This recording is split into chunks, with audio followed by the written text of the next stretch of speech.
No, no worries. Can you guys hear me? Let me know if I get it too close because I do talk with my hands.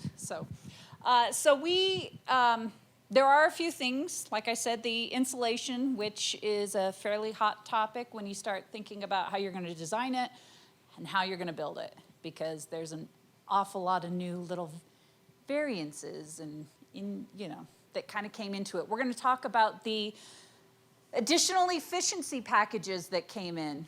We're kind of familiar with it on the commercial side.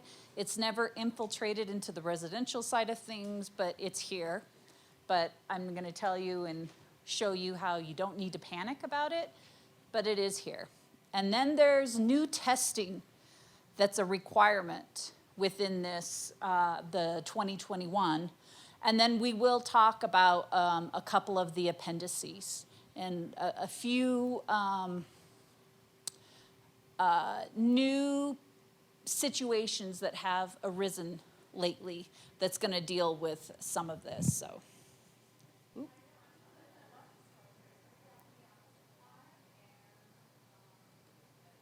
Okay. Did it move? Okay. Let's go ahead and get started with this part of it. So, when we're talking about energy and we're talking about designing and so forth, before we can move on to where the actual energy is saved, we have to talk about the thermal envelope, because everything will begin and end with that thermal envelope.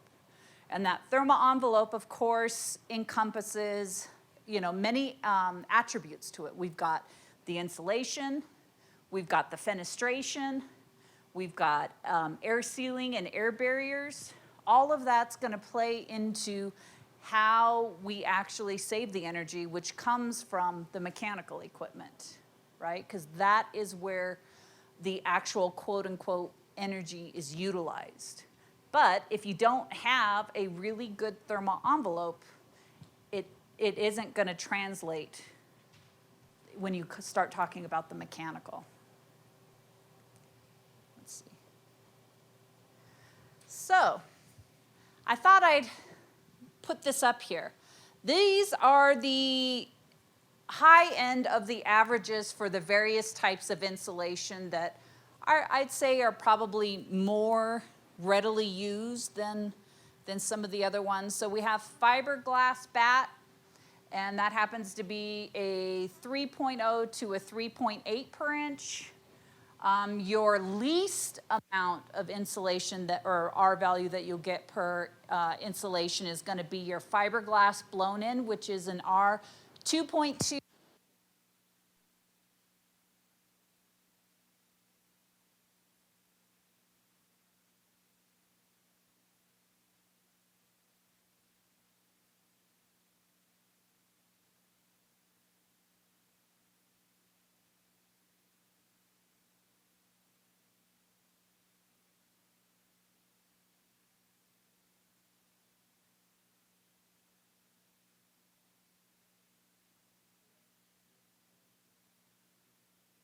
Sure.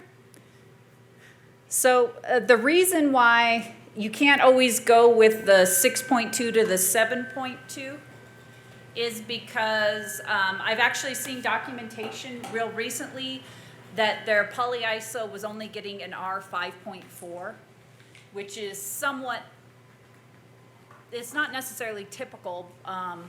You're seeing the more high end,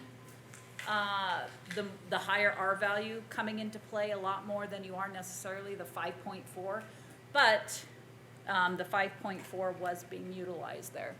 And then does everybody understand how the expanded,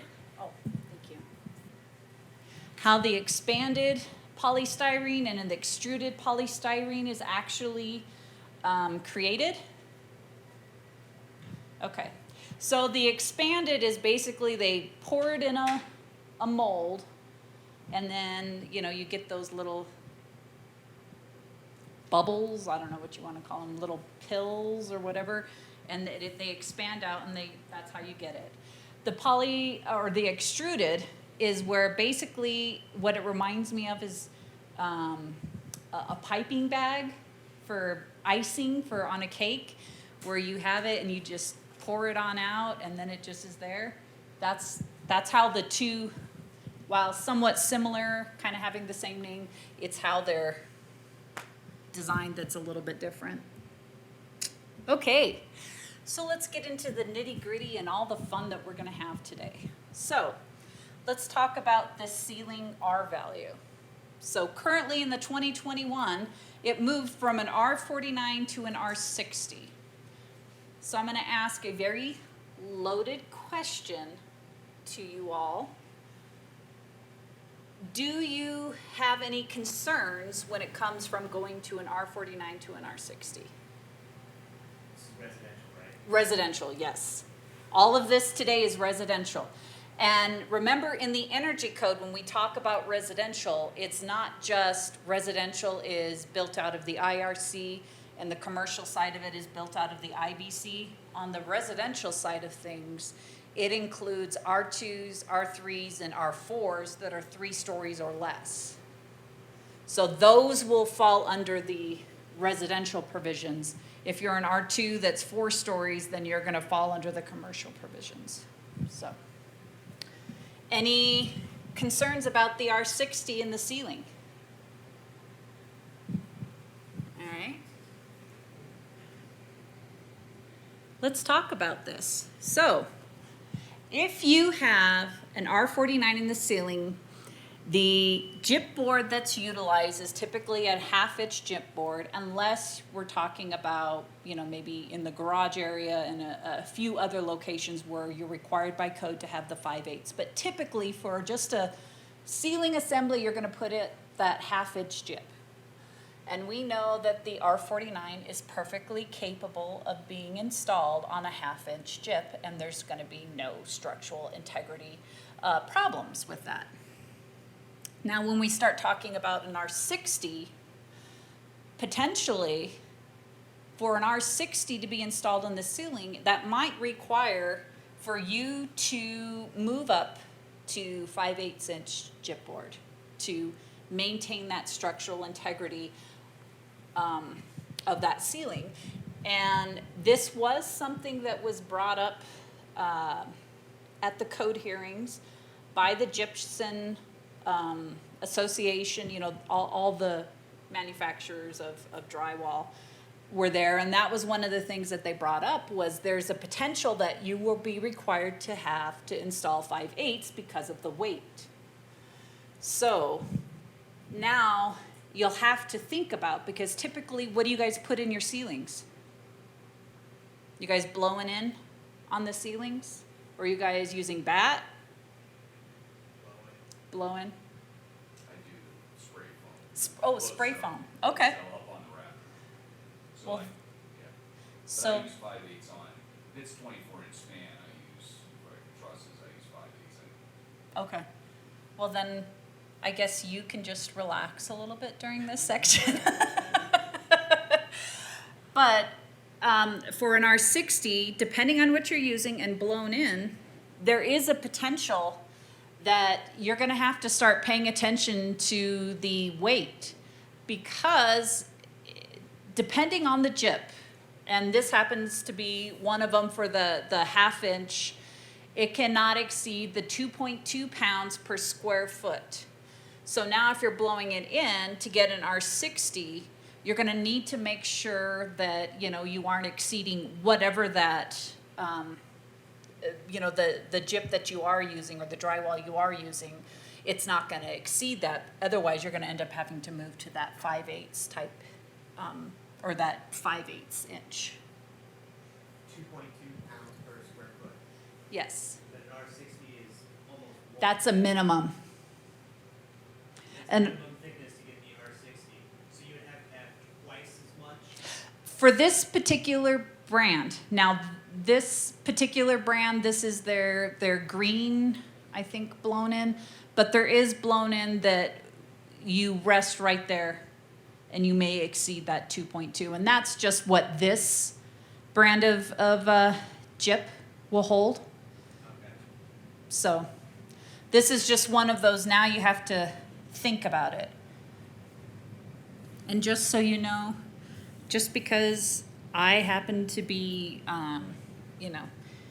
energy forward does not mean that I personally was not at the mic at the code hearing saying, that's not a good idea. You can't do this and this and this and this. So, but I am here because it is in the code, and I will walk you and help you all through it as best as I can. So remember, some of you guys were talking earlier about prescriptive. If you utilize the true prescriptive option, which would be the R value alternative now, in the previous codes up until the 21, the first table that you saw and the first option within the prescriptive path was the insulation and fenestration criteria option, which is the table when we all start thinking about it, right? This table. This is the table we all think of. This is no longer the very first table. The U factor alternative is now the insulation fenestration, because everything is based on that, and this particular table is now the alternative option. But I only bring that up so that you're fully aware. Even if you're going prescriptive, typically you don't get to trade anything off, right? And so, you know, if you're going with the R value, you are going strictly with what it states in that table. You can do better, but you can't trade anything off in this pathway. But there are a few sections within the code that I think often get skipped over. And one of those is the R402.2.1 that talks about ceilings with attics. So if you're required to have an R60, which we all are, if you are able to get an R49 over that top plate, where it's completely over that top plate, uncompressed, you're getting the full 49 there, you can do that throughout the entire roof system. Does that mean you're gonna have to do a raised heel truss? Yes, but I think that's probably more of the norm now than maybe it was when this came in, 10 years ago type deal. So this may be an option for you in negating the requirement for an R60 in that ceiling.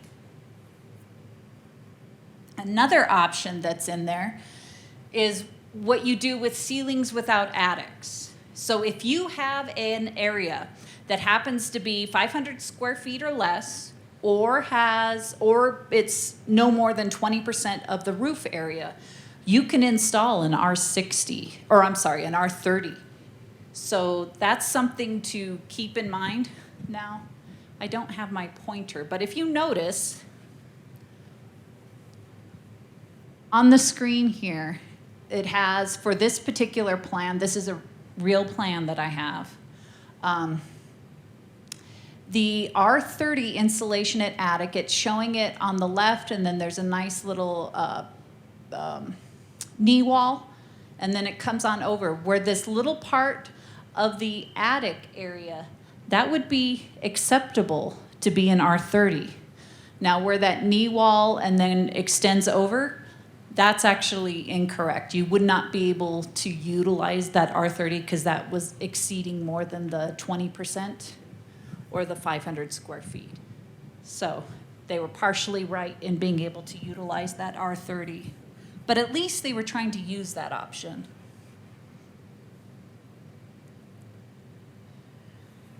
Slab edge. So let's talk a little bit about slab edge.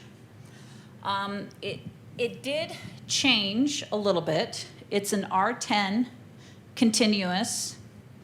For 4 feet. It was an R10 for us before, but it was only for 2 feet. So it did double, but if you take it down to where the footing is, I think we're all pretty accustomed to this. I just want to remind you that if you have a heated slab or even a cooled slab, because that's becoming a thing now, you are required to have an R5 insulation underneath it for the entirety of the slab. But for your slab edge insulation, you don't have to go down the 4 feet. You just have to go down to that slab.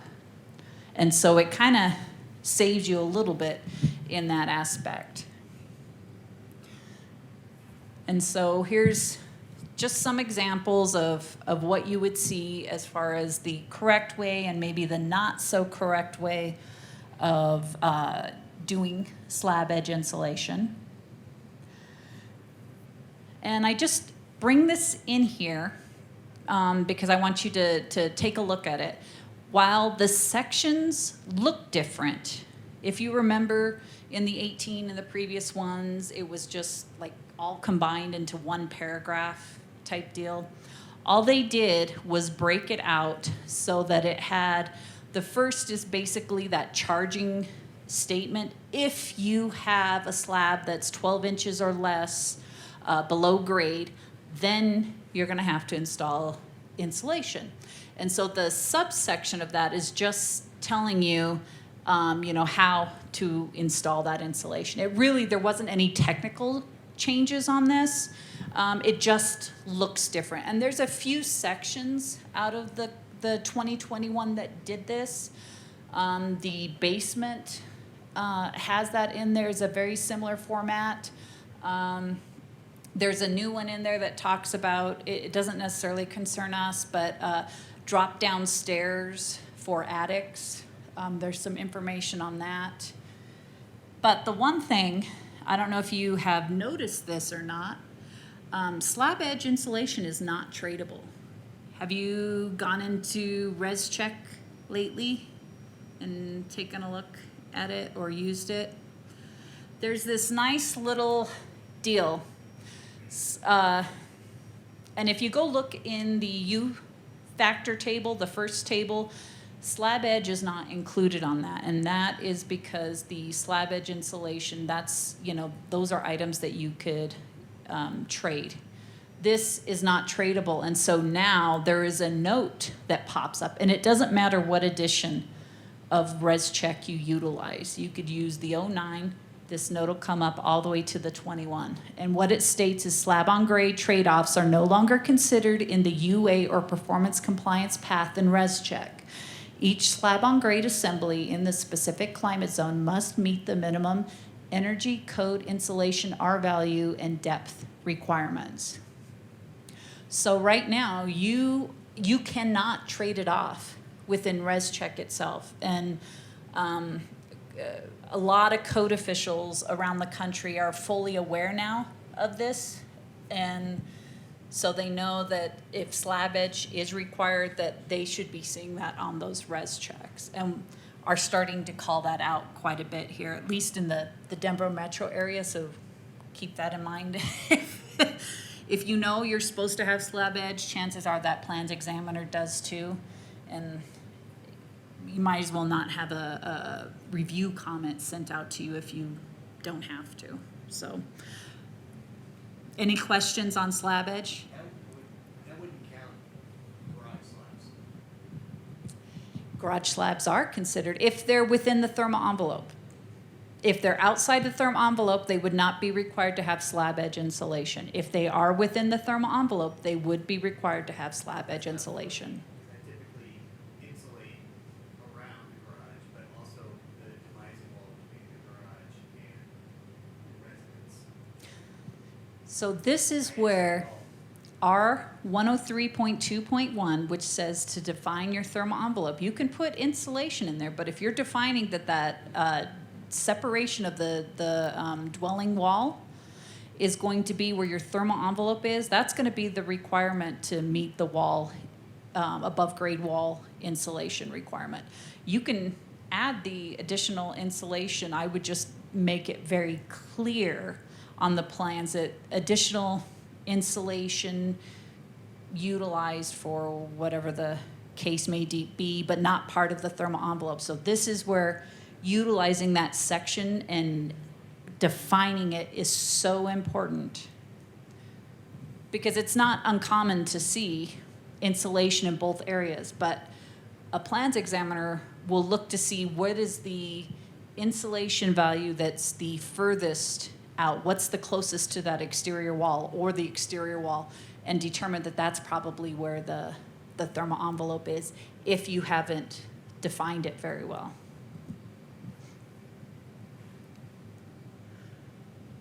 So just to clarify, so if Mhm. we have living space above the garage, Yes. the insulation that's in the ceiling doesn't activate. We now have to add insulate an R value underneath the slab, the concrete slab. No. If you are defining your thermal envelope as, sorry, I was trying to see if I had something, but, so you have your garage, you have your house, and you have living space above the garage. If you define your thermal envelope as the wall separating the dwelling from the garage and the floor ceiling assembly, that slab edge would not be required.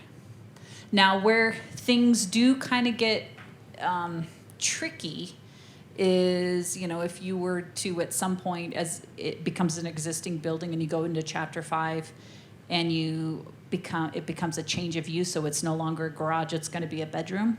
At that point, you are supposed to be bring everything up to code to the full compliant. And there are some jurisdictions that are making them install that slab edge insulation, digging it up and then installing the slab edge. Because they're going by the letter of the book. And hopefully, But typically you're gonna put some joists down and insulate that. and you could insulate that, but your slab would still be considered less than 12 inches. But it is a great alternative that some jurisdictions are utilizing. We're stressing the, is it better than it was before? Are you going to get the full, requirements of the codes? Probably not. But that garage is probably a lot more energy efficient than the rest of the house, even not doing full energy code. Okay, so here's our fun one. Are we all ready to have fun? And don't throw anything at me, because I was on your side on this, I'll tell you. So, the wall frame insulation has changed. It's grown in all sense of the words. If you are going to utilize a cavity-only option, you would be required in this climate zone to be an R30.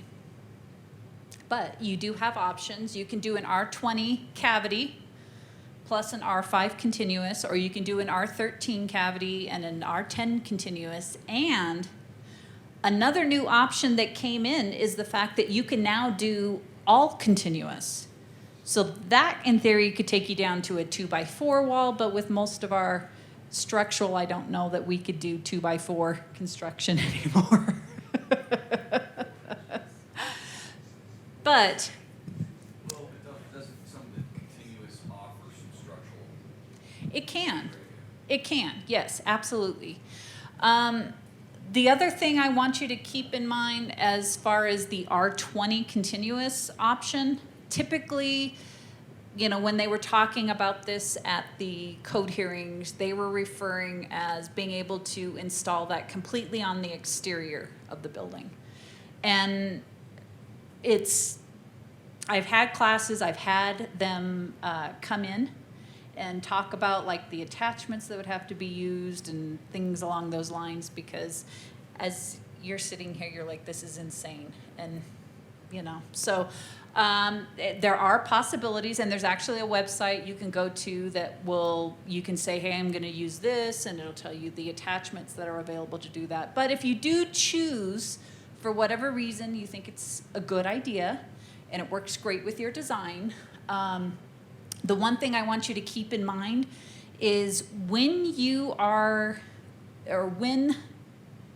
we're looking at the plans as far as for fire separation distance, remember it doesn't go all the way to like the stud. It goes to whatever that exterior cladding is. So if you're adding another 4 inches onto your exterior, and then you have a few more inches for the cladding, just remember that for your fire separation distance. That's just a keep it in the back of your head type of deal.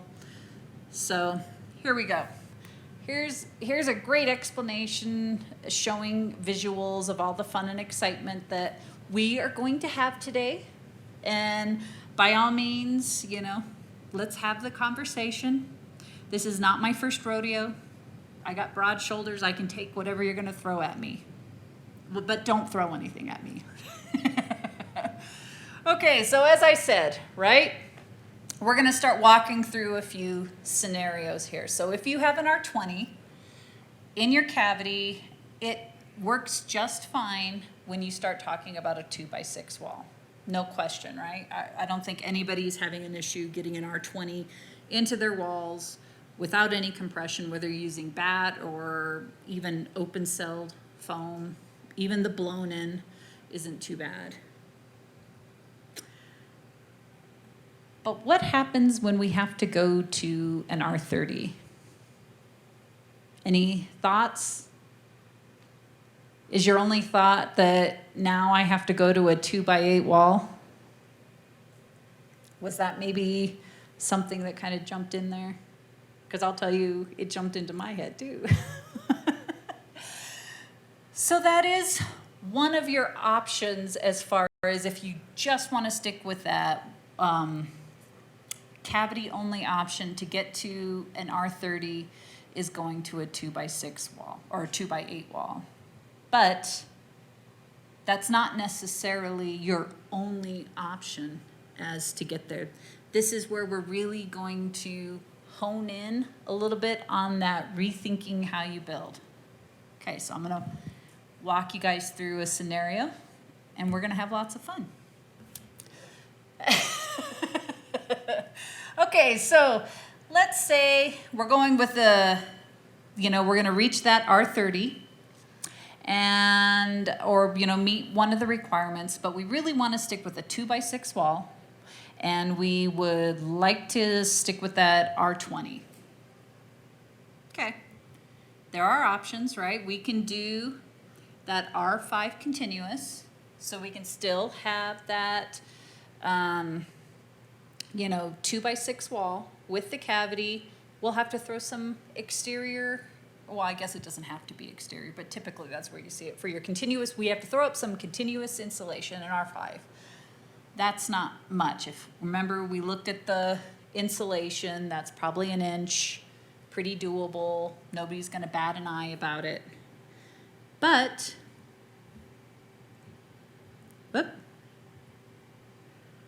we got to keep in mind that the IECC doesn't stand alone, right? This is all part of the I-Codes family, and we all work together, and that's the whole intent of this. So I ask that you keep an open mind. So we're going to go into the IRC, because I figured, you guys might have brought an energy book, but you might not have brought a residential book. So we're going to go through here. Okay. So there's this nice little requirement, right? Vapor retarders. They are required to be installed on the interior of the exterior walls because we're trying to manage our moisture, right? Now in the 2021, this section did change. We have new tables that came in. I don't think there was really a whole lot of technical changes to it. I think the changes that they brought to it makes it more user-friendly. So let's dive into one of these fun and exciting tables. We have table 1 that tells us this is a class 1, this is what falls under class 2, and this is what falls under class 3. Now the second table that you see here is telling us whether or not we can utilize a class 1, a class 2, or a class 3. And in some locations, like in climate zone 4, you can't utilize a class 3. But since we are not in climate zone 4, we're in climate zone 5, we may be able to utilize a class 3 vapor retarder. If we have one of these particular options, we can utilize that class 3, which happens to be what? What's a common class 3 Paint, yes, so please keep that in mind. So, if we utilize continuous insulation of an R7.5, we can utilize paint. So now, we can have that R20 in the wall. We put that 7.5 continuous instead of the 5, and we can utilize 2x6 studs. And because of that, we can utilize a class 3 vapor retarder. And how many of those rooms are you all not painting? You're painting them all, right? So you're gonna have this usable option. Now, not only does that 7.5 allow you to utilize a class 3 vapor retarder, something you were already going to do to that wall. Let's see what else it can do for us. So the benefits of this particular assembly, in the code, it would require that you have an R.5 on the energy side. If you go to a 7.5, now you have an extra 2.5 that would be considered tradable. And what are the things you could possibly do with that? So you have an R60 ceiling requirement. You potentially could move that down to an R49. And then if you have an R49, chances are you are just going to go back to that 1/2-inch chip. So having an R30 or utilizing that continuous insulation option actually kind of opens things up a little bit as far as how you can design and what you can do with your wall assemblies to get to the meet the above grade wall options. Now, that's not the only assembly, right? You can do an R20 continuous also, utilizing that 2x6. And if you have an R20 continuous and a 2x6, again, you're going to be able to utilize a class 3 vapor retarder. So that's one of those things to keep in mind, which again is just paint. And I like to throw this in there sometimes just so that to remind you, right? It's not always what you install, but how it is installed. And, you know, don't forget, you paid to have it installed correctly. Anybody have any questions when it comes to wall assemblies or any thoughts? I've had lots of these conversations, so. So there's not a lot of cladding options that will allow you to see your cladding out that far and still be workable.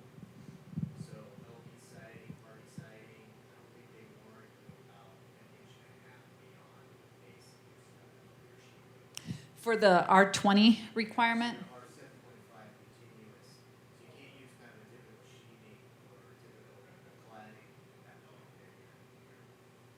So, yeah, I think that's where you find the problem. So then you can try some other type of cladding option, but then you're not getting your continuous. So the paint is really like, well, I either use paint as my vapor barrier, or it's just craft face matte insulation is really virtually the same price as just unfazed or phased matte insulation. But where that comes in is because now you're looking at the R30. Well, you can do a 6-inch with 1 inch. Oh, yeah. So You're if right. you do 1 inch, but 1.5 inch, I think that exceeds your warranty that you can get. I think that's my issue. Okay. Your warranty that you get with a typical siding, like an LP siding or a hardy board siding. So you bring up, Painting it out too far. yes. On the sheet.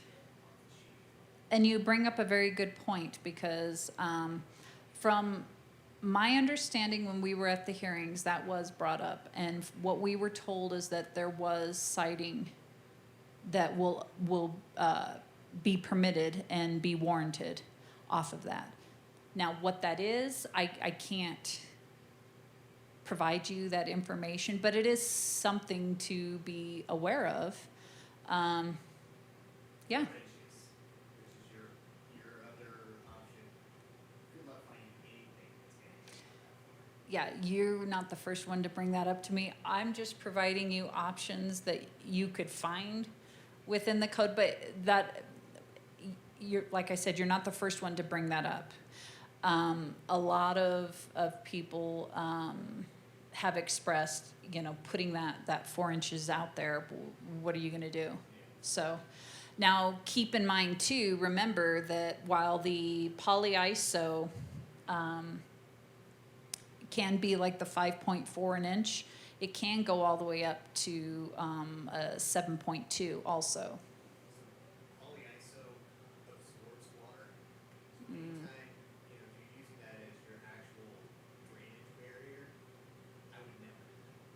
Because as soon as you put a hole in it, Yeah, there it after a goes. while, there it goes, and to think that it's gonna be put up and the screws and the nails gonna be perfectly right on the surface. That's always how it is. So then it just absorbs water, and then that's a real problem. Yeah. Polyiso works great for slope roof insulation, where you're not gonna have any punctures or anything on the wall. And then especially if you're gonna put foil face. Oh, yeah. Polyiso, you got a vapor barrier on the outside, vapor barrier on the inside. Now you got no place for your water to go once it gets wet inside. So I would never, I think it's a terrible one. So then, knowing that you have, while the city of Louisville was the first to adopt the 2021 IECC, they're definitely not the last. You have it all over Colorado right now. You got Arapahoe County, you got Parker, you got you got Longmont. There's 7 in this area right now in Superior that are in the process of adopting, that will have it by the end of the year. What would your solution be then for meeting that wall? No, I think there's absolutely a way that it's the 1 inch continuous, which is Mm-hmm. approvable. Mm-hmm.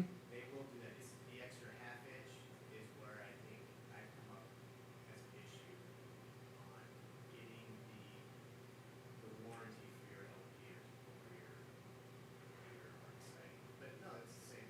R21, bad insulation in the cavity, craft face, 1 inch of rigid on the sheeting, 1 inch rigid, and hanging your siding off of that, they will warranty that. They'll warranty that. Well, you bring up very valid points, and like I said, they were all points that were talked about. I think XPS, you can get, it's typically 5, or 5 per inch. That's what I've found pretty consistently. Yeah, the values that I received, I did a webinar back in probably December, where I had the manufacturer's installation series, and one of those webinars I invited insulation industry. So I had BAT, I had spray foam, and I had the rigid insulation. And they came in and they talked about, you know, those options. And so they were the ones that gave me, these are like, you know, the one that dealt with BAT and the blown in, they gave me their numbers, and so. Polyiso only has that R value at 70 degrees. Oh, yeah, well, So once it gets we're lower- always 70. So that's when you're right. Once it gets lower to like 30 or 0, the R value actually decreases, and you're actually about the same as XPS. So that's why that one's so. Such a vast, Yeah, but I think the ASTM is at 70, so then they can technically say that it meets the. they, don't you just love that? All right, are we ready for another elephant? So let's talk about the requirement for the additional efficiency packages. So that's new in the 2021. You have 5 options. Now, the first option that you have is to basically get 5% better. So you have to have a res check score that is showing that you're 95% of what the total UA that's permitted going prescriptive. the other option that comes in here, because if you look right at this one, it looks like it's only available if you utilize ResCheck or, but, oh, what happened to that? It's not. If you go the ERI path, it states in there that you have to be 5% better than what the number that's in there. If you go performance, you have to show that you are have 5% better of what your energy cost would be if it was to the reference design home. The other option is that you have to have more efficient HVAC equipment. Now for this, it states that natural gas furnace should be 95. If you're putting in an air conditioner, it needs to be 16 SEER, or if you're putting in an air source heat pump, it has to have 10 HSPF, 16 SEER. And then of course, if you are utilizing a ground source heat pump, it has to have 3.5 COP. So my question for you all is, what are you guys installing now?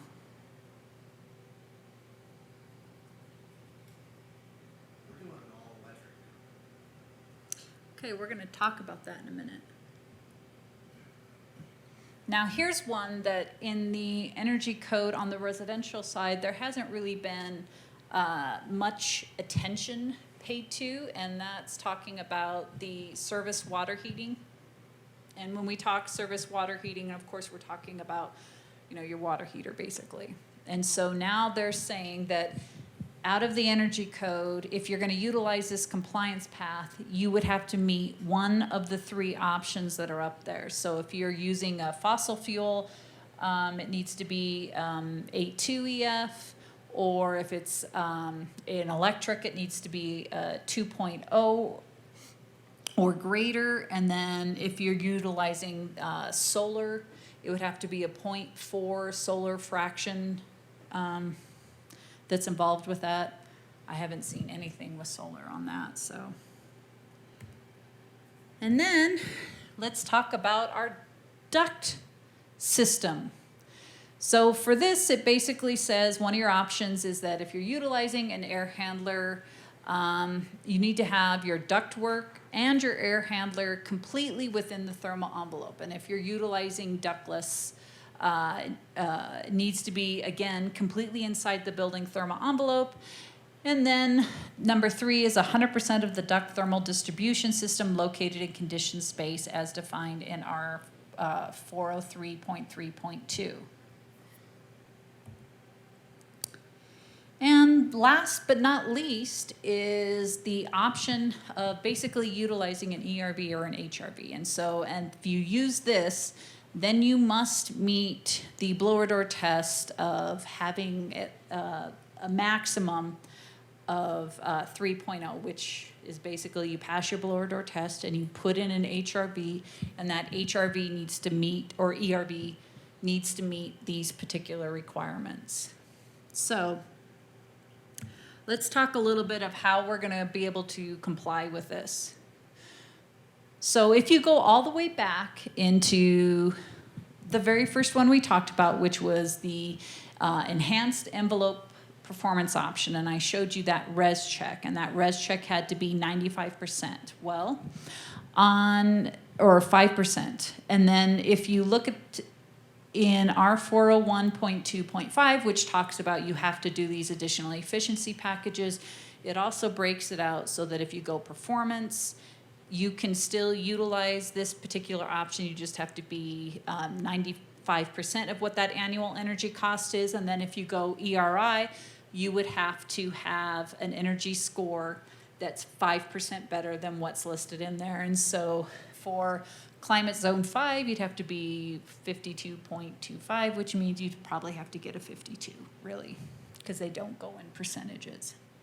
So it is doable, but I think this is one of those things that when you go to a code hearing and people submit code proposals It's not like everybody all works together on all the proposals, so everything is in line. The people who were working on this, their concept was, instead of messing with the table and keep increasing those numbers, we go with the option like what they did on the commercial side, where, okay, we're gonna have these numbers, and then these are some additional things you can do, but you get to choose what additional things you wanna do. But on this end, these people were like, we need to increase the values that are in this table. And so what ultimately happened is, these people got their proposals through, these people got this proposal through, and now we have both. So I don't know for climate zone 5, realistically, especially utilizing ResCheck, if you're gonna be able to do this, you might be able to on the performance, because you get to trade so many more things off as far as reaching that 95%. But not that. Another option is, because here we are in Louisville, we know that they've adopted the net zero appendices, right, for residential. So because of that, you have to get down to what, the 47, and then you throw solar on and you get down to 0, right? So with that particular appendices, you kind of already meet this, right? So we're going to talk about another thing, because while Louisville is at net zero, a lot of jurisdictions are incorporating things like either all electric or electric preferred requirements for new buildings. If it's all electric, then all your appliances are going to be electric. If you're going with electric preferred, you can still install that fossil fuel appliance. You just would need to also, where the location of that appliance would be, you would have to install the electrical plug, basically, and the conduit and all of that in the space in the panel to have it. And then if you do that, they say that's fine, you can be electric preferred, but you're not going to install 80% furnaces in that case. You're going to do, some of them are referring back to this particular option here. And so because of that, you're getting you're basically being able to kind of get out of jail free on the additional efficiency package. You're already going to be required to do this, because this is what the code or their amended code says. You're either going all electric, or you're going to do higher efficiency mechanical equipment. So if you're already meeting what they're requiring for the higher efficiency mechanical equipment, because that's what you're going to go with, you're already meeting this particular additional efficiency package.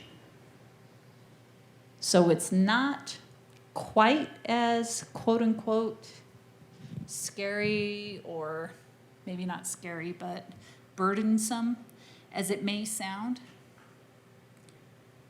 But since you're already designing all electric homes, you won't be able to meet this particular requirement. But I got something for you here in a minute. So water heaters, that's the third one. So how are we going to be able to comply with that? Well, now we're going to be mindful, right? We're going to have to be mindful of what we install. So are you also utilizing electric water heaters? Yes. But we haven't decided whether we're using electric water heaters or tankless electric water heaters. Gotcha. Well, remember that you still, depending on the efficiency of that electric water heater, you could meet the additional efficiency package, even going all electric, because it'll meet the requirements for it. For those that aren't utilizing all electric, you still would have the opportunity for it because if you remember, oh shoot, let's go back and see what the number was for it. So we have 2.0 for electric service. So as long as you're meeting that, you'll be able to do it. And if you're not, you need to have an EF for your fossil fuel that's at least an 82. Now, if you notice on here, it has an energy factor of 0.71. I took a picture of this for lots of reasons, but mostly because it said that you couldn't use it in the Southwest. I didn't get all of that in there, but in my picture I did. I just didn't put it in there. Okay, so, oh, yes. Sorry, that point two, EF takes you to a heat pump water heater, so you couldn't be sure. There you go. This is Robbie. Robbie is an excellent person to ask questions to. Hello. Right.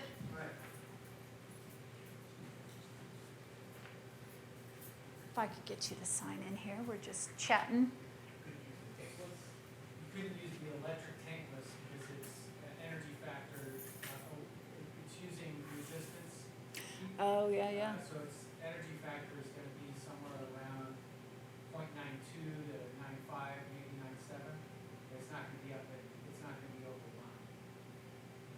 We understood that the tankless annually has less energy than the electric water. It might, but it doesn't meet the requirement of the way the code is structured. For the additional efficiency package. You could use it and be able to show for your, going performance and that it would meet that. But as far as for the additional efficiency package, that's what Robbie is saying, is that wouldn't meet that requirement. So the other additional efficiency package, right, is talking about basically your duct distribution. So how many of you know whether or not the duct distribution is completely within the thermal envelope, or that's how you're designing?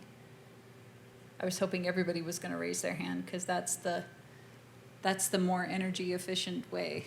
So if you're putting all your ductwork and your air handler within that thermal envelope, you would meet this requirement. So that may be something to talk to whoever is doing your ductwork design, because that might be one of those, if you're not already doing these other things to comply, that might be one of those really easy ways of altering the design. And remember too that there is a section that's put in there that talks about ductwork that's located like buried in a ceiling. And so that may be something to keep in mind too. And then of course, the HRV and ERV, because there are some jurisdictions that have talked about just flat out requiring for your whole house mechanical ventilation system that you're going to install an HRV or an ERV. And so if you're going to do that, then you might as well install one that meets the requirements out of the additional efficiency package.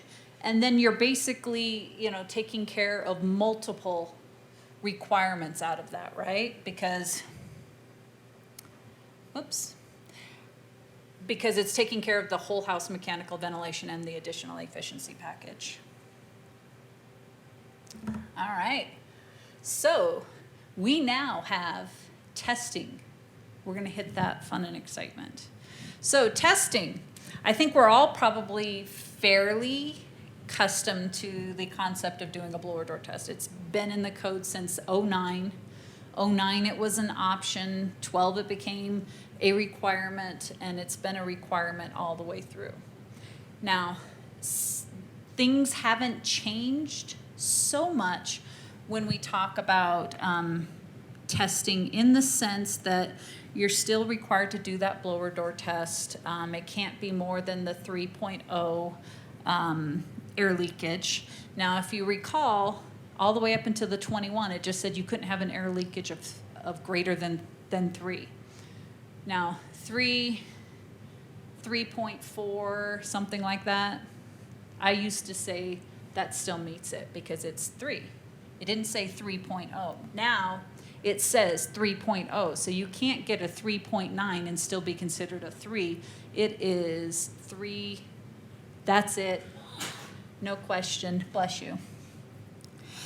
But there's a really nice thing that did come into play, which is such a huge benefit if you happen to have a small building that has, less volume to it, or you happen to be an apartment, a townhouse.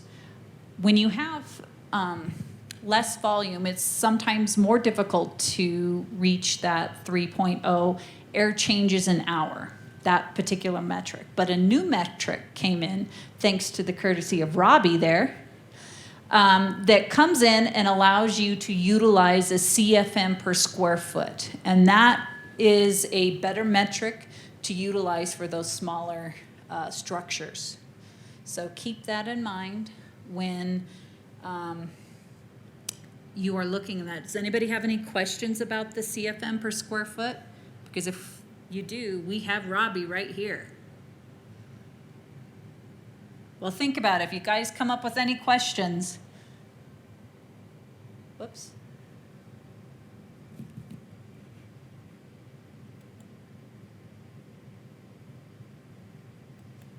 There we go.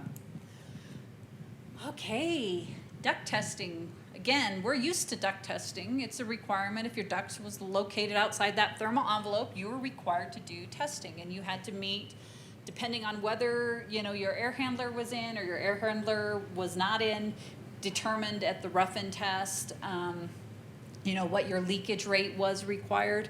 Now those rates haven't changed per se. The only thing that it changed was, instead of saying 4, it's now 4.0. Very specific. You cannot get anything more than a 4.0. And the other one is, if you don't have your air handler in, then you can do it to a 3.0. Now, where the new testing requirements came into play, if you remember, there was a nice little exemption that said if all of your ductwork is located within the thermal envelope, you're exempt from this requirement. Well, now you are no longer exempt from this requirement. You're still going to test your ductwork, but you have the opportunity to be quote unquote leakier, because the thought is, if it's leaking already into that conditioned space or into that thermal envelope, we don't care, but you really shouldn't be that leaky, whether you're inside or outside the thermal envelope. That's my personal thought on that. Tight ducts are tight ducts, but if you do test, or you are within the thermal envelope, then you get the opportunity that you can go all the way up to 8.0 on this one. So, any questions on the duct leakage testing?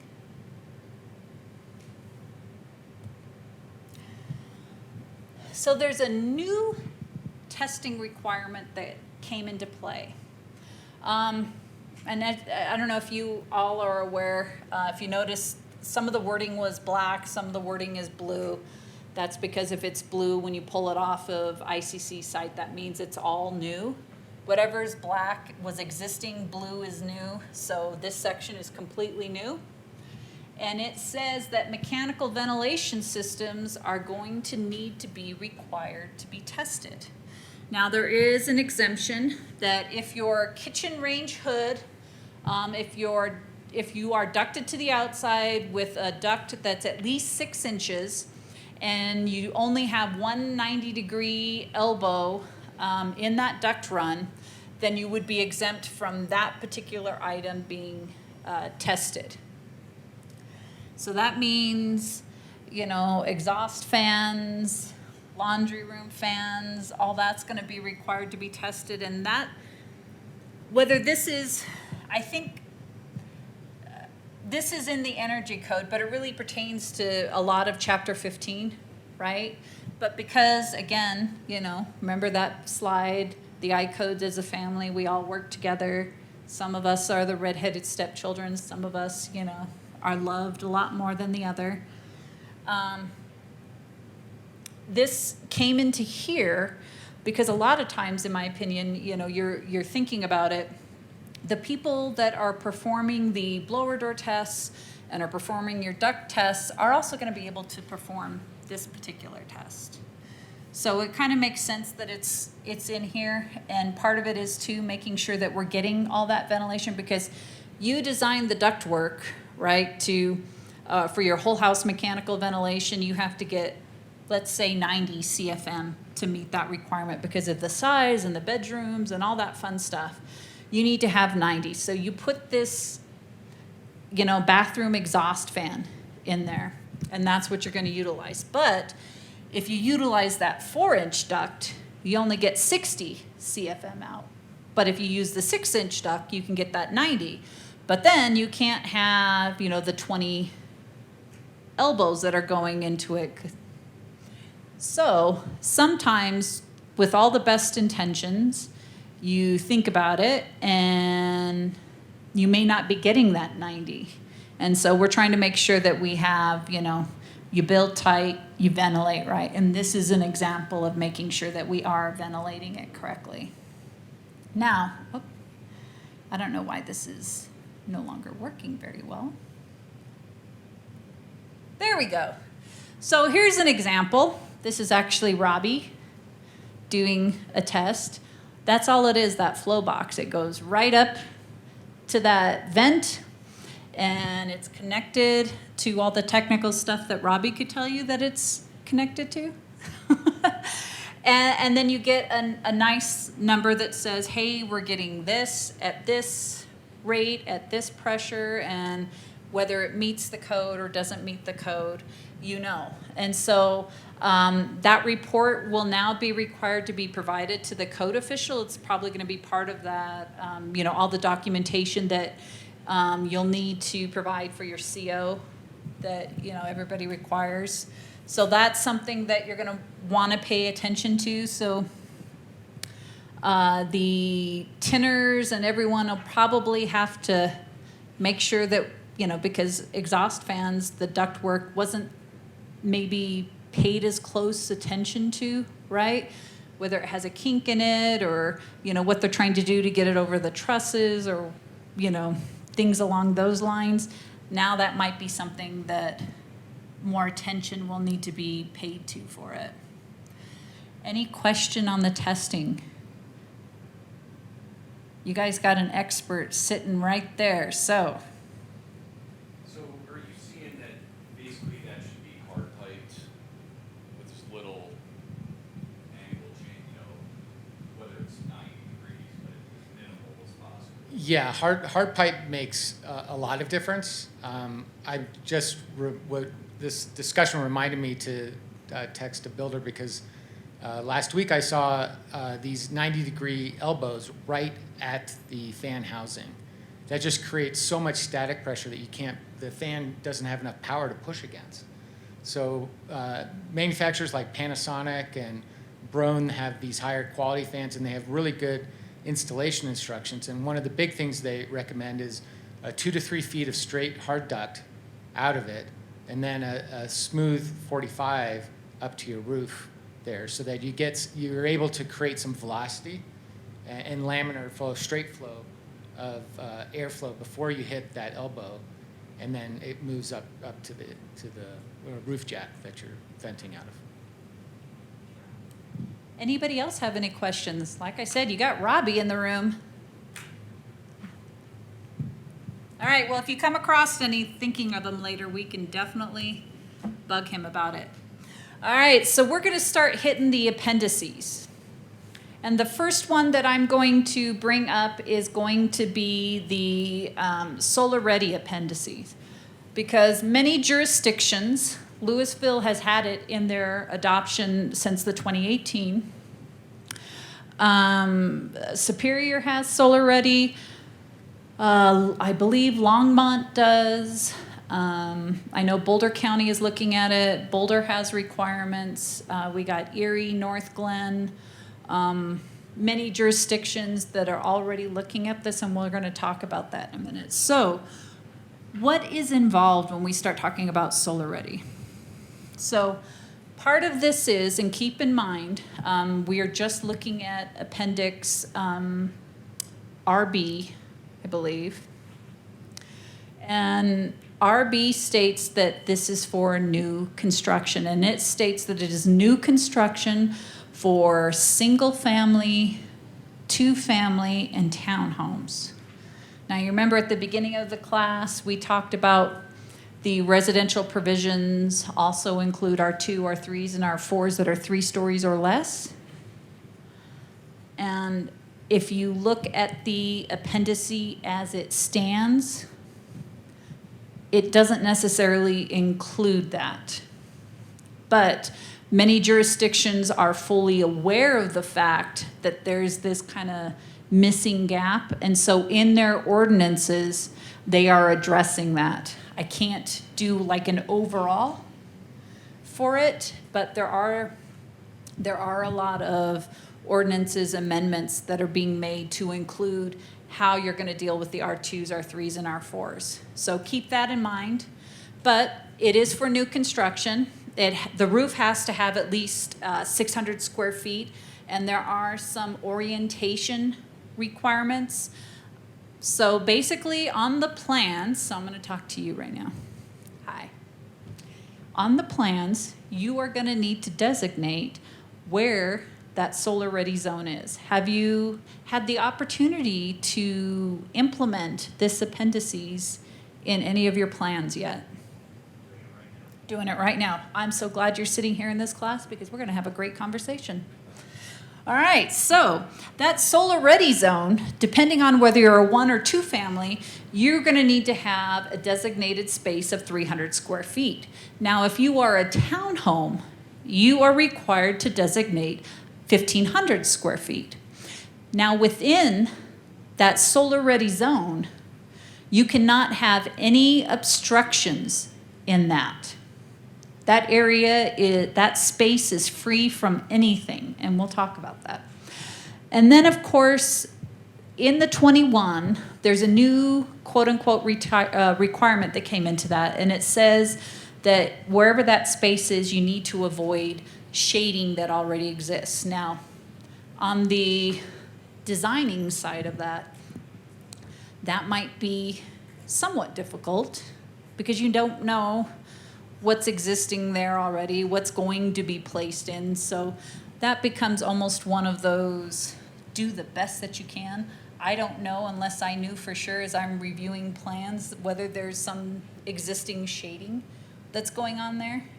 If I know that this little house is next to, 2 4-story multifamily, I'm thinking that building may not be able to have it, and there are some exceptions for that, but it becomes at a discretionary.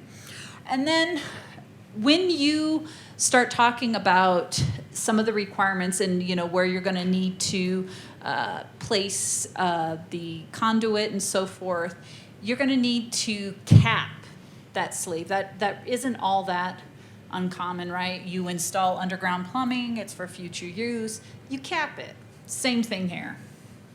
So the other thing is the roof load is going to have to take into account that you're going to have an additional load on here. Now, on the residential side of things, it doesn't call out the additional 5 pounds per square foot that it does on the commercial side, but that is a fairly good number, and probably the more typical number that you see is that there's an additional 5 pounds on there. But whatever it is, you have to declare that on the plans. And so now we're going to talk about that pathway, right? So that pathway has to go from where the solar ready zone is all the way down to the electrical service panel. And it has to, or I guess the service hot water system, sorry, should have included that.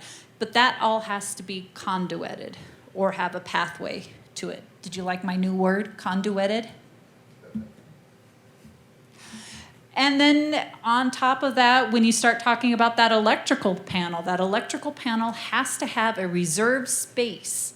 And in that reserved space, it actually has to state for future solar, electric, and storage. So you got to keep that in mind. When the inspector goes out, they're going to be looking for those words in that space. And then a permanent certificate has to be provided. This is, you remember in 401, it talks about the certificate that's required to be placed. It used to be on the electrical panel. Now they give you more options because that poor electrical panel is just overloaded. This is very similar to that. So this needs to provide the information about that solar ready zone, and it needs to be placed. It could be the electrical panel because I guess there's new space that's opened up there. I don't know about, but it gives you other options. One is being a conspicuous place. So that is one of the things. So here's all of it together, right? Here are all the requirements that you're going to find in there and how it all works together. Now, something that we're going to have to think about is the sheer fact that now we've got a roof that needs to get along. So remember earlier we talked about, the IRC and the family deal. Well, the IRC requires that if you have a vented roof, you must provide venting that's 1 per 150. Or you can utilize the exception that says you can do 1 per 300, but at least a minimum of 40%, but not more than 50%, has to be located in that upper portion of the attic or rafters. So now you have a solar ready zone. Now you have to start thinking about those vents.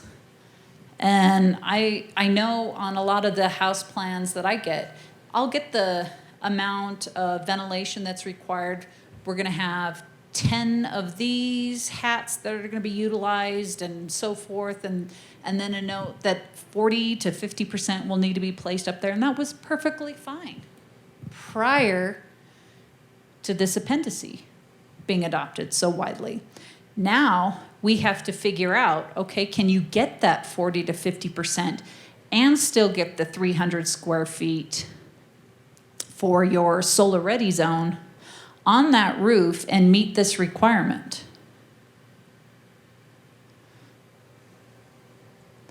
So now we're all going to have to work together. Another thing, what else do we have on roofs? We have pipes because we have mechanical venting, we have plumbing venting, and typically, where does that all go? It all goes out the roof, right? Because that makes the most sense for us.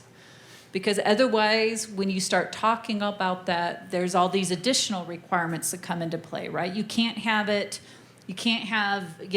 piping that exhausts, a certain amount of distance from, an opening. You can't have it located here. There's all these exemptions or requirements about where you're going to vent it, and it just makes life so much simpler if you put it through the roof. And it does still now too, but now we have to think about it a little bit more. And that's going to involve, again, talking to the tinners and talking to the plumbers, because they're going to need to be aware of the fact that there is this appendice that is so widely adopted now that they're going to need to be a little bit more mindful, and they're going to have to open up those plans too and see, because quite honestly, the plumbers have kind of had a free pass all these years. Because, as an architect, you have to design and all the framing, all the cladding, all that stuff. Even the electrical typically submits an electrical plan showing, some of the information in there, not to the extent of what you maybe find on commercially, but even residentially. I can't tell you when I haven't seen an electrical plan. Simple as it may be, they still are providing it. Mechanically, they're giving me a manual J, S, and D, right? So I know where that ductwork is going. But plumbers, for the most part, have not had to provide any sort of information. They've kind of had, like I said, a free pass in things on the residential side for a single family home. Maybe not for multifamily, but for the most part, they really have. And so now they're gonna have to,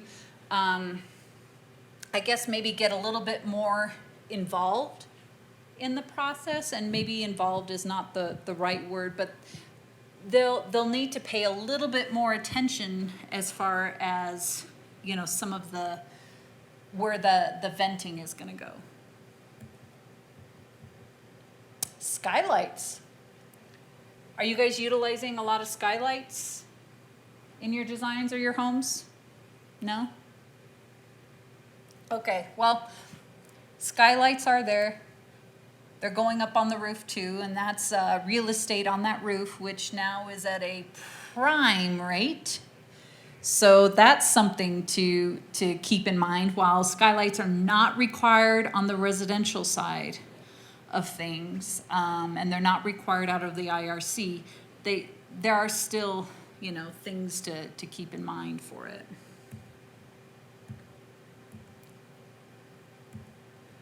Solar panels. There are some locations that, you know, may install those solar panels. So now we're talking about, we are at the point of, here are all the items that we have on the roof, right? We got vents, we got pipes, we got, skylights and solar panels, and this is kind of what we're gonna be more looking at, you know, in future, in my opinion of things. So this is where I think planning is going to be such a key point. And when I talk about, you know, sharing the knowledge, you know, you guys are versed in the fact that there's this appendice, and a lot of locations are adopting this. I think there will have to be, you know, a discussion with the subs, because now you have this area that can't, you know, have any of these items are, and the inspectors are fully aware of this. And so it's something that there's going to have to be a lot of probably outreach and planning that's going to be involved with this. And you're probably going to want to do it sooner rather than later. And the reason I say that is because last week there was a bill that passed. Have you guys heard of this bill, HB 1362? All right, well, you are in the great spot. So this bill passed. Part of it is that a minimum requirement will be that the adoption of the 2021 IECC. And there's also a requirement that Solar Ready, either utilizing this appendices or what the state will be coming up with, is going to be a requirement. And I want to say it goes into effect in 2025, but don't quote me on it, because I just got the final version that was passed, and I have not had the time to really dig through all that, because it was, I think, Thursday evening when I got it, or Friday when I got it. So that is something to keep in mind, is getting a jump start and getting this all put together so that when it actually, I mean, right now it's a jurisdiction by jurisdiction type deal. At some point it's going to be statewide, so kind of jumping on it now where you can get all the little kinks and, you know, nuances figured out on how to be able to comply and deal with all that, I think is really going to be important. So, and then also included in that bill was EV part charging. That's going to be a requirement. Many locations now already have those requirements. Louisville does, Superior does. I actually don't know very many locations that don't have it in the Denver metro area. Either they have it currently or they're working on putting together an ordinance for it. So it is something that's coming within the future there too. Any questions on the solar ready appendices? No? Just can't wait to get right into it? Okay. So, one of the items is the net zero energy appendix. And with this appendix, currently, I think Louisville, at least in this area, is the only one that has adopted it. So what you're going to do is you're going to follow the requirements on there. You need to go through, and when you have your number, you need to have a 47. That's the number you have to hit when everything is said and done. And then you are going to add on solar. Good thing you have that other solar ready appendix, right? Working together. And then your number needs to be at a 0. So you are going to have to comply with both. Now, that doesn't necessarily to reach that 0. There's an understanding in the code in this appendix that you may not be able to get it from your property. So it does have, it's not a REX, I think it's a C-REX, but it does have that option in there, the renewable energy credits, and I can't remember what it's called, maybe customer renewable energy credits, but that is included in that. This appendix also has an equation that's involved in how to get all that. I didn't put all of that in there, but we can definitely discuss it. And I know you had, earlier, Troy, you had asked about, is there anything specific that you were interested in as far as this appendices? No, I know it exists now, so it'll be a learning process. It will be, and here's something, a tidbit I want to get you. Now here in Louisville, I believe they made the amendment to it because, so IECC tries really hard to be non-proprietary, and that's why you see that energy compliance path called the Energy Rating Index score. It's not a HERS score because HERS is proprietary, but the Energy Rating Index score is the non-proprietary. And in theory, that pathway could potentially be utilized by something other than a HERS score. Maybe it would be XYZ score. And so that's why they have the non-proprietary. Well, sometimes things can get a little out of sync. And under the 2021, the ERI score is more difficult to get, the 47 or even the 55 that would be required, than it would be to utilize a HERS score.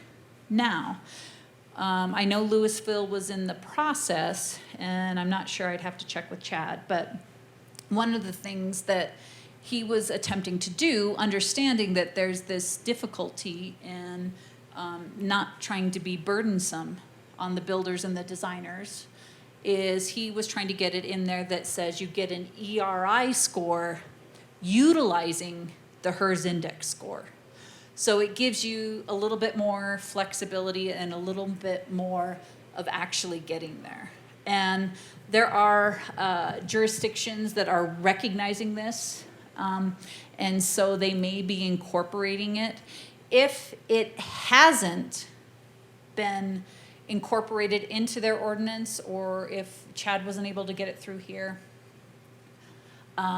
my suggestion, and even Chad's suggestion when he was talking to the builders, is submit me an alternate method and material saying you would like to utilize a HERS score to meet the ERI score, because you are still doing basically the same thing, and you're still doing, a vast amount for energy efficiency, and whether you're utilizing the ERI or HERS, I think is still really get you there. So, yes. Wait, hold on, because they are recorded. This pathway is an independent, standalone Yes. pathway, correct? Yes. Okay, so in this pathway, it says that you need to use the energy rating index reference design determined by the ResNet 301 standard. In the ERIR 406 section, it says the same thing, but they put an amendment to that standard in the body of the R406 section, which creates that change. So in this standalone section, it is already linked to the ResNet HERS 301 standard directly without an amendment. So Chad and other jurisdictions don't need to really do what you're saying they're doing, because it's already utilizing the same standard that ResNet's using for their ERI score. See, aren't we glad we have Robbie here? I love learning new things. All right, so here's the new one. This is what I was talking about, is the fact that for that new bill, Solar Ready model, they're calling it Model Electric, which is preparing for electrification. And then, of course, the requirement of a 2021 IECC or equivalent, and that will be determined by the Energy Committee. I'm not sure what exactly it's called, but. So the other thing is, needing to know where all of your opportunities are. There is training available by many organizations. Of course, Excel Energy and the Colorado Energy Office, who sponsored this training, they have a plethora of training I'm sure you guys are all familiar with, and all participate in the Wednesday webinars from 12 to 1. It's on the first and third Wednesdays of each month, and there's a plethora of topics. We just did the 2021 updates, residential and commercial. I believe the next one in June is bring us your energy code questions. So you'll have the opportunity to ask both Gil and myself energy code questions, and we'll answer them for you. And then, Robbie, aren't you doing the one in May? Not to put you on the spot or anything, but we have one up and coming, and for some reason, my mind is drawing a blank. But what I do have, if you are interested, I have this nice little QR code. Oh yeah, it's residential best practices. That is our Robbie that will be doing that. But we have this QR code that if you're interested in, you can scan it and register, and you can sign up for any of the upcoming Wednesday webinars. So, oh yeah, sure.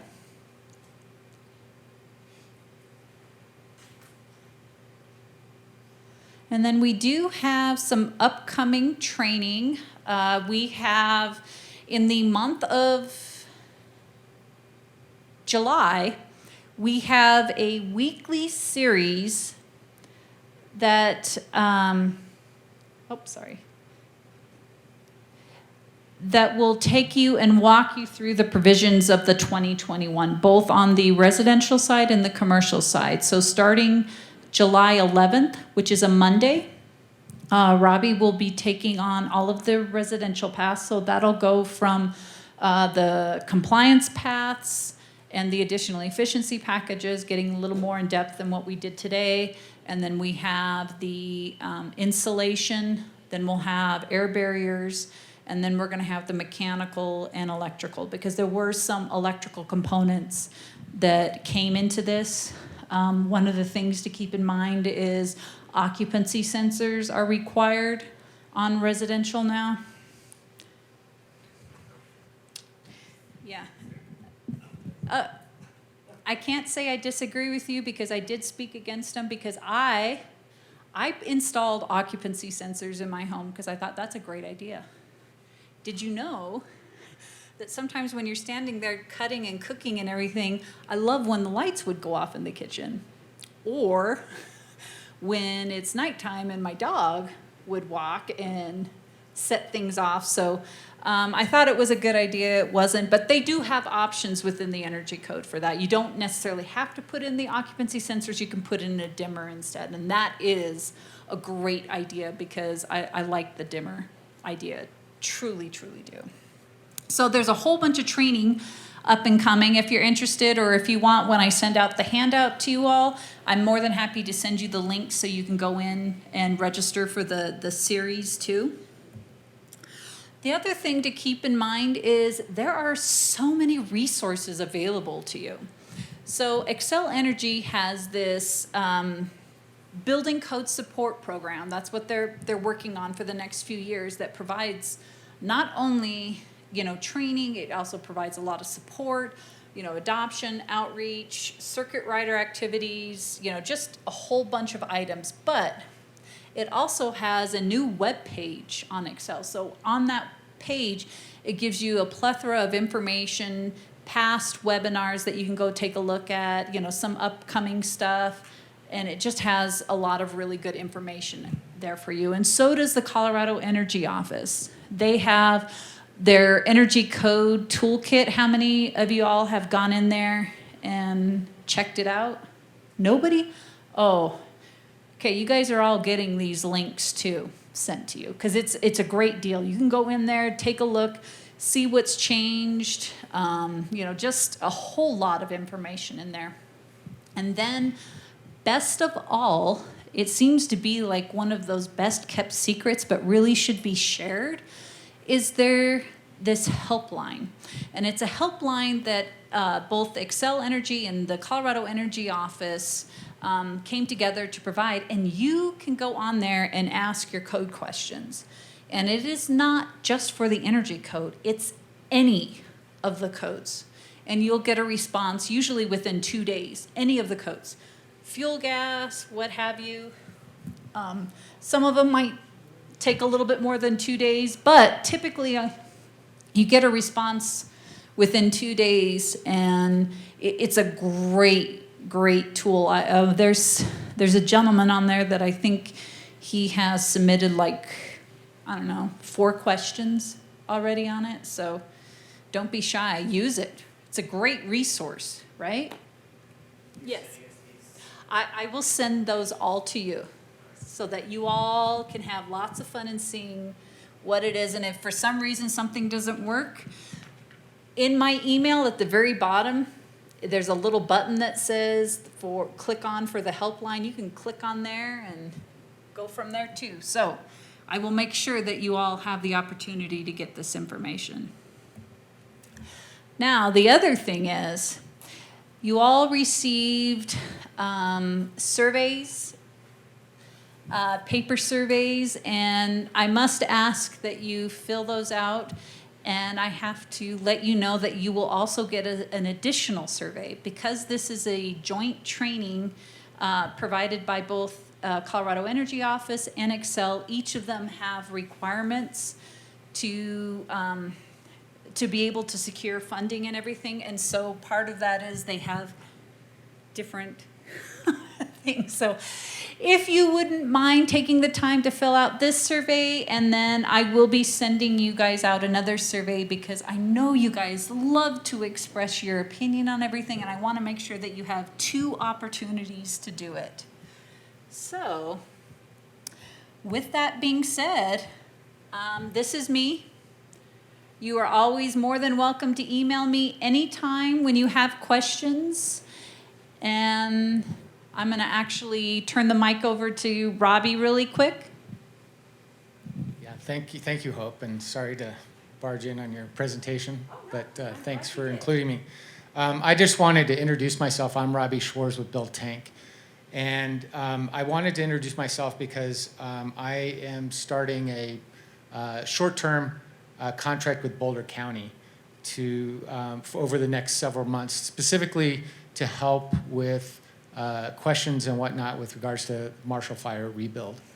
So I'm available through the rebuildingbetter.org site and the Energy Smart program there. So we will be consulting with builders and homeowners to rebuild in that Marshall Fire area specifically. Obviously, our goal is to build safe, not only safe and resilient homes, rebuilding those homes, but energy efficient homes that are healthy and comfortable as well. You can contact me and the Energy Smart team at info@energysmartyes.com. That's info@energysmartyes.com.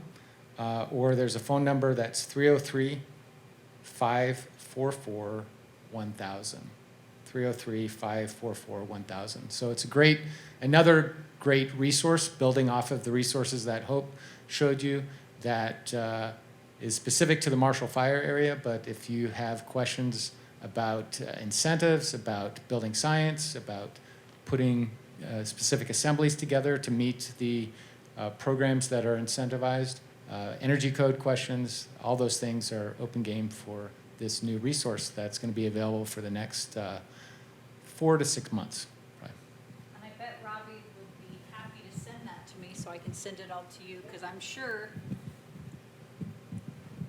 you know, just to make sure that you have all those resources. And I know that many of you guys are building in, you know, the Marshall Fire area.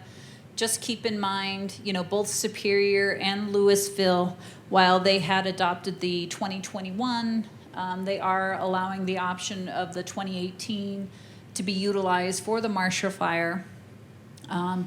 But just so that you know, the Excel incentives that are available for the specific Marshall Fire incentives only come into play if they do choose to utilize the 2021, because the intent of what they were trying to do was to offset the cost from building 18 to 21. So the base of that is $7,500. And that's about all the information I can give you on that. But if you're interested, I can give you contact of who you could really get a great plethora of information on. So with that being said, that's all I have. Anybody have any questions? Any thoughts? Tell me to quit picking on you. Stop. No, don't. Well, thank you all for attending, and I greatly appreciate you guys, you know, participating. And I can't tell you how many times I love just having the conversations that we have. I think that's more helpful than me standing here telling you what the code says. I can tell you what the code says, but, you know, and we all know construction is so perfect, right? Everything always lines up the way it should. So thank you all again.